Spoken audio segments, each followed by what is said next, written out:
Hello दोस्तों, आज हम लोग पढ़ेंगे सिंधु सभ्यता पार्ट 2। पिछले वीडियो में हमने सिंधु सभ्यता पार्ट 1 बना था, जो इस वीडियो के नीचे डिस्क्रिप्शन बॉक्स में पार्ट 1 का लिंक आपको मिल जाएगा। तो अगर देखना होगा तो एक बार जरूर देखें। तो सिंधु सभ्यता पार्ट 2। तो जो सिंधु सभ्यता है वह इसका संपूर्ण क्षेत्र है त्रिभुज आकार का क्षेत्र। ठीक है, त्रिभुज आकार कुछ इस तरीके से था। तो त्रिभुज आकार यानी कि इसके जो कोने कोने का क्षेत्र है, इस तरफ का यह वाला क्षेत्र, इस तरफ का यह वाला क्षेत्र, इस तरफ का यह वाला, इस तरफ का यह वाला। तो इधर कोई क्षेत्र नहीं मिला, इसलिए सीधा इसको ऐसा कर गए। तो इस आकृति से हमें पता चलता है कि सिंधु सभ्यता का जो संपूर्ण क्षेत्र था वो क्या था, त्रिभुज आकार। तो त्रिभुज आकार यानी कि इसके अंदर जितने भी शहर जो थे इसी के अंदर ही प्राप्त हुए, इससे बाहर कोई शहर प्राप्त नहीं हुआ था।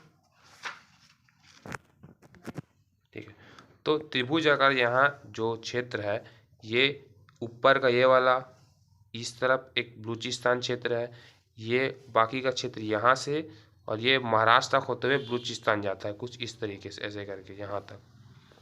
तो कुल मिला के हमें पता चलता है कि सिंधु सभ्यता की जो संपूर्ण क्षेत्रफल कौन सी आकृति में है, त्रिभुज आकार की आकृति में। ठीक है, तो और याद रखना इस क्षेत्रफल लगभग, इसका क्षेत्रफल लगभग कितना है, 12,99,600। कितना है, 12,99,600 वर्ग किलोमीटर में फैला हुआ। अब कुछ देख सकते हैं, तो ऊपर वाला क्षेत्र है हिडन नदी के तट पर जम्मू कश्मीर, चिनाब नदी के तट पर जम्मू कश्मीर। इस तरफ का क्षेत्र है हिडन नदी आलमगीरपुर जिला मेरठ उत्तर प्रदेश। यह वाला क्षेत्र है गोदावरी नदी दाइमाबाद अहमदनगर महाराष्ट्र।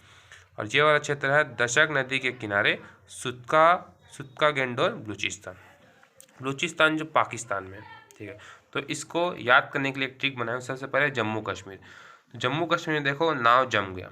जम्मू कश्मीर क्या होता है, बहुत ज़्यादा क्या पड़ती है, बर्फ़ पड़ती है। तो वहाँ बहुत सारे क्या है, नदियाँ और झीलें हैं। तो जम्मू कश्मीर में क्या हो गया, नाव क्या हो गया, जम गया। तो नाव से क्या हो जाएगा, चिनाब नदी, जम गया यानी कि जम्मू कश्मीर। ठीक है, उत्तर प्रदेश ठीक है, उत्तर प्रदेश का ट्रिक है आलम उत्तर का डॉन है। आलम क्या है, उत्तर का डॉन है। डॉन यानी कि समझ लो एक प्रकार का गुंडा है। जो आलम नाम का व्यक्ति है उत्तर का क्या है, डॉन है। तो आलम से क्या हो जाएगा, आलमगीरपुर। उत्तर से हो जाएगा उत्तर प्रदेश। डॉन से क्या हो जाएगा, हिडन नदी। डॉन से हो जाएगा यहाँ पे हिडन नदी। ठीक है, नीचे ट्रिक है महाराष्ट्र का। महाराष्ट्र के गोद में महाआम क्या है, गोद में महाआम। महाराष्ट्र में क्या है, गोद में महाआम। गोद में क्या हो जाएगा, गोदावरी नदी। महा यानी कि क्या हो जाएगा, महाराष्ट्र, और आम यानी कि अहमदनगर। लास्ट बचा है बलूचिस्तान का। तो बलूचिस्तान जो है उसका ट्रिक है 10 प्रकार की ब्लू सूट। क्या है, 10 प्रकार की ब्लू सूट। यहाँ पे देखो 10 से क्या हो जाएगा, दशक नदी हो जाएगा। प्रकार साइलेंट वर्ड है। सूट यानी क्या हो जाएगा, सुतका गेंडोर। सूट यानी कि सुतका गेंडोर। ब्लू हो जाएगा बलूचिस्तान। ब्लू हो जाएगा बलूचिस्तान। ठीक है, आगे थोड़ा सा पढ़ लेते हैं। तो ये पढ़ा था हमने, यह इस क्षेत्र का यह संपूर्ण क्षेत्र कौन सा, त्रिभुज आकार। त्रिभुज आकार ये आप देख सकते हैं, पूरा क्षेत्र त्रिभुज आकार में है।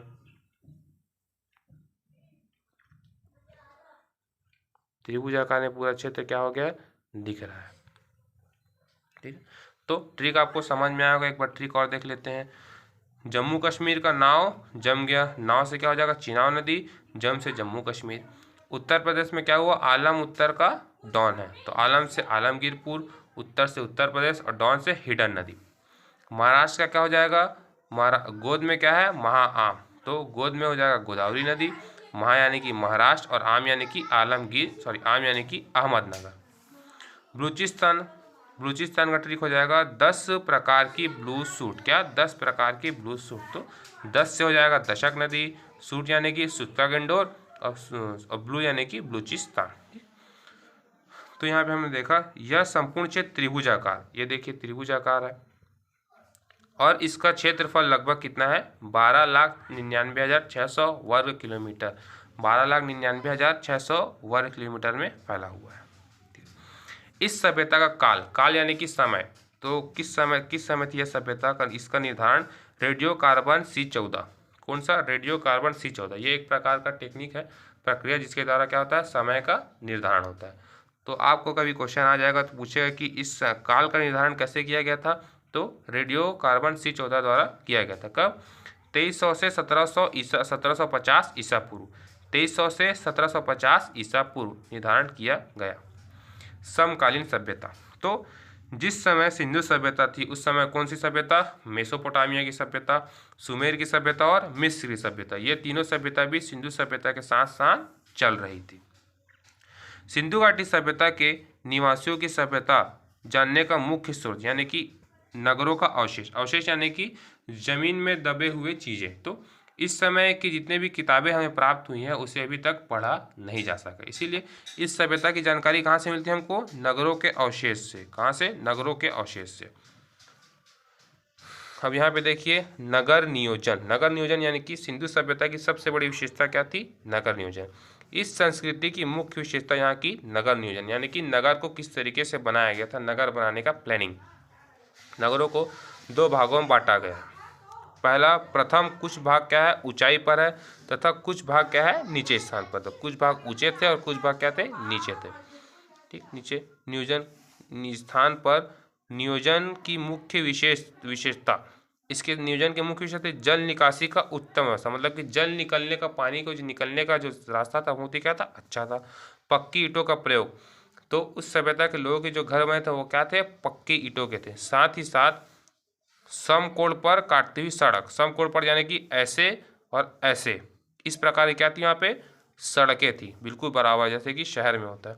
अब अर्थव्यवस्था, अर्थव्यवस्था यानी कि सिंधु घाटी सभ्यता के लोग किस प्रकार का काम करते थे? सबसे पहले कृषि।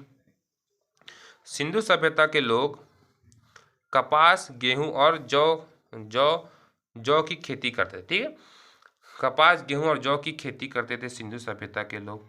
तो यूनानी लोग कपास को क्या कहते हैं? सिंडोन। यूनानी लोग कपास को क्या कहते थे? सिंडोन। सिंधु सभ्यता के लोग क्या चीज़ की खेती करते हैं? तीन चीज़ की, कपास, गेहूं और जौ। कपास, गेहूं और जौ। और कपास को यूनानी लोग कपास को क्या कहते थे? सिंडोन। यूनानी लोग कपास को सिंडोन कहते थे। सर्वप्रथम कपास का उत्पादन, सबसे पहले जो कपास का उत्पादन कहाँ हुआ? सिंधु सभ्यता के लोगों ने किया गया था। सिंधु सभ्यता के लोगों ने किया गया था। अब गेहूं तो आप जानते होंगे, और जौ भी एक प्रकार क्या होता है? एक प्रकार का अनाज होता है। अब कपास, कपास क्या होता है? कपास जो रुई होता है। ठीक, जब रुई खेत में रहता है तो उसे कपास बोला जाता है। ठीक है, पशुपालन, यहाँ के लोग कौन कौन से पशु का पालन करते थे? बैल, गाय, भैंस और भेड़ बकरी आदि को पालते थे। ठीक है, विदेशी व्यापार, इस सभ्यता के लोग जो थे वह विदेशी व्यापार भी करते थे। विदेशी व्यापार में कौन सा व्यापार? तांबा, चांदी, सोना, टीन, गोमेद और सीसा। तांबा, तांबा कहाँ कहाँ से करते थे? खेतड़ी, बलूचिस्तान और ओमान। खेतड़ी, बलूचिस्तान और ओमान से। चांदी, अफगानिस्तान और ईरान से। चांदी का व्यापार अफगानिस्तान और ईरान से। सोना का व्यापार कहाँ से होता था? कर्नाटक, अफगानिस्तान और ईरान। कर्नाटक, अफगानिस्तान और ईरान से। टीन का व्यापार होता था अफगानिस्तान और ईरान से। टीन का व्यापार अफगानिस्तान और ईरान से। गोमेद, गोमेद का होता था सौराष्ट्र। गोमेद का होता था सौराष्ट्र से। ठीक है, और सीसा, सीसा का होता था ईरान से। सीसा का कहाँ से होता था? ईरान से। ठीक है, अब पतन के कारण, तो बाढ़। मैक एंड मार्शल, तो मैक एंड मार्शल का कहना था इस सभ्यता के पतन का क्या कारण है? बाढ़ तथा आर्यों का आक्रमण। मार्टिमर व्हीलर एवं गार्डन चाइल्ड्स, तो मार्टिमर व्हीलर और गार्डन चाइल्ड्स का क्या कहना था? इस सभ्यता का पतन क्या हुआ है? जो आर्यों के आक्रमण से हुआ है। पतन के लिए एक कारण को उत्तरदायी नहीं कहा जा सकता। ठीक है, तो इस सभ्यता के पतन के बहुत सारे कारण थे जिसमें से दो मुख्य कारण है। पहला क्या कारण है? मैके एवं मार्शल, जिन्होंने कहा था बाढ़ की वजह से हुआ था। सिंधु नदी में बहुत ही ज़्यादा क्या हो गई थी? बाढ़ आ गई थी, इसके कारण इस सभ्यता का नाश हो गया था। और आर्यों का आक्रमण किसने कहा था? मार्टिमर और व्हीलर और गार्डन और चाइल्ड्स। मार्टिमर, व्हीलर और गार्डन और चाइल्ड्स ने कहा था कि इस सभ्यता के पतन का कारण क्या है? आर्यों का आक्रमण। लेकिन किसी एक कारण को हम जिम्मेदार नहीं मान सकते। ठीक है, तो अगर आपको वीडियो अच्छा लगा होगा तो लाइक, शेयर और सब्सक्राइब जरूर कीजिए।